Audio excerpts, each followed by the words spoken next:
Anyone who has ever told you that money does not buy happiness was lying to you. In this video, I'm going to share with you the evidence that exists out there which proves that money does buy happiness, give you my thoughts on why this money can't buy happiness phrase became so popular in the past, and also share a little bit of my personal experiences about how money has affected me and my life and happiness. If you're enjoying any of the content, I'll ask that you go ahead and like this video, subscribe to the channel. Both of those things really help me out and I appreciate them. Now let's get into this one. As a financial advisor, I see a lot of clients who either currently have about no money or came from no money and now have money, or they have always had a lot of money, or they used to have no money and now they have a lot of money because they saved and invested well. In all those scenarios, the people with more money are generally happier than the people who don't have much. And especially when you're having the retirement conversation with people, the more zeros in their account, the less stress they're going to have and the less worry that they'll feel about retiring or, the longevity of their accounts in keeping up with their monthly cash flow far into the future. Like 6 or 7 years ago, a huge study got published that took like 3 or 4 years to complete about marriage in the United States. I thought it was super interesting, so check it out if you want to see any of the other info. But the reason I mention it is because it showed that by far the #1 cause of divorce is money. And based on the money can't buy happiness phrase, you might think that I'm talking about people having too much money and then having marital issues because of that, and that is the opposite of the truth. People get divorced at far higher rates when they have money issues. The study proved that a lack of funds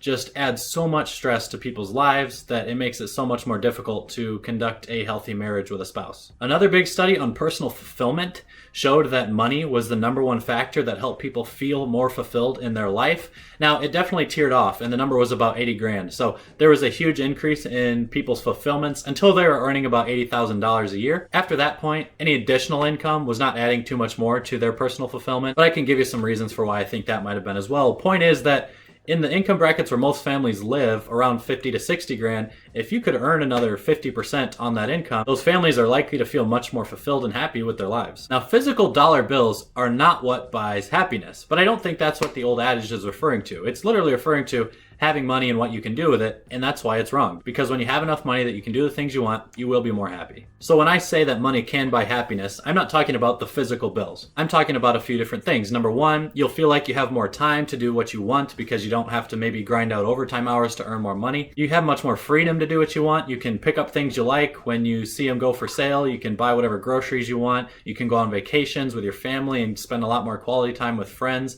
You can go out to restaurants and bars when you have more money, more disposable income. So it gives you much more freedom to do what you want to do. And finally, having money, especially like a cash reserve and a savings account, alleviates a huge amount of stress that so many people in the world today have to deal with when they're worrying about what bills are coming due or what they can and can't pick up this month or the next month or whatever else comes with not being able to make your payments on time or buy the things you want. Anyone with kids know that kids can be extremely expensive. They want to do sports, they want to go to water parks, they want 20 bucks to bring to a book fair, this or that.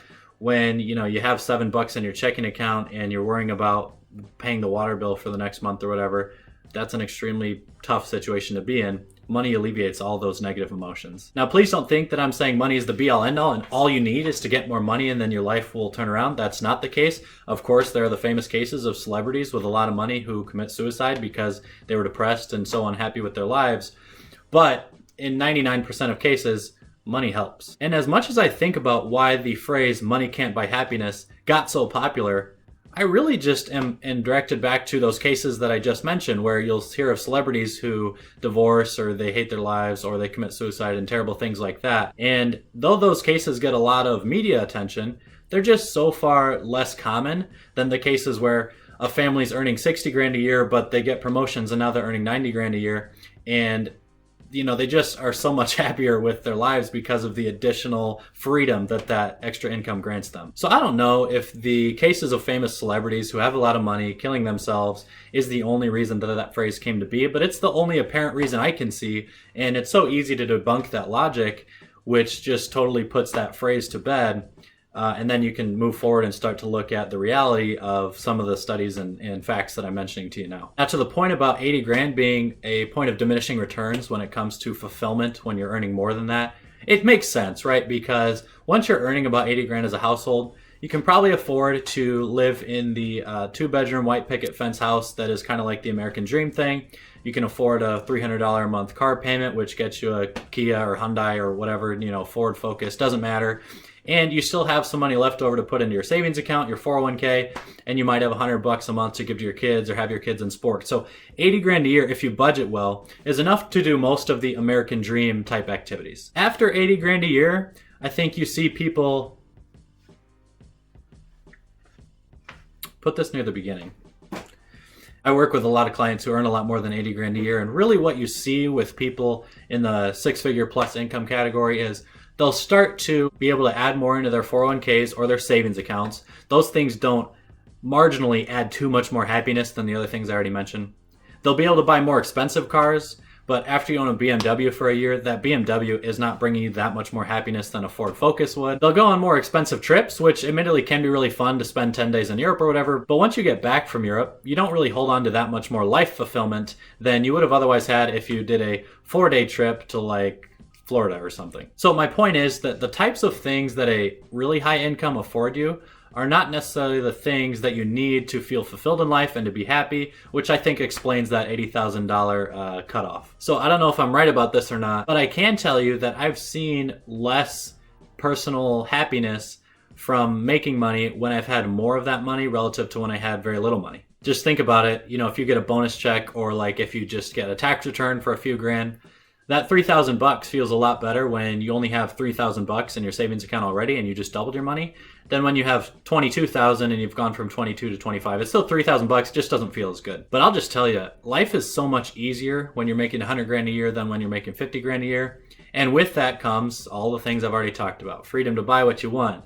No arguments between your spouse or kid. You can have nicer things and more of those things. Like whatever you're into, when a new one of the things you're into comes out, you just pick it up. And it really doesn't matter all that much to you from a financial standpoint, but it's still something that you like to have. And if you're someone interested in building your accounts and watching your accounts grow over time, when you can contribute $1,000 a month rather than just $100 a month, of course you're going to see those account values grow a lot faster. So it's just more fun to watch because they're going to go up a lot faster. And my wife and I definitely enjoyed the parts in our lives when we had very little and we were like cutting our teeth and grinding really hard at earning some more money, but on the other side of the coin, cutting our budget as much as we could and practicing some financial minimalism to make sure that we were getting where we wanted to be at the end of each month. There's definitely a beauty in that struggle, and I think almost everyone should go through that. That's why trust fund kids like never appreciate money, because they never had to worry about it whatsoever.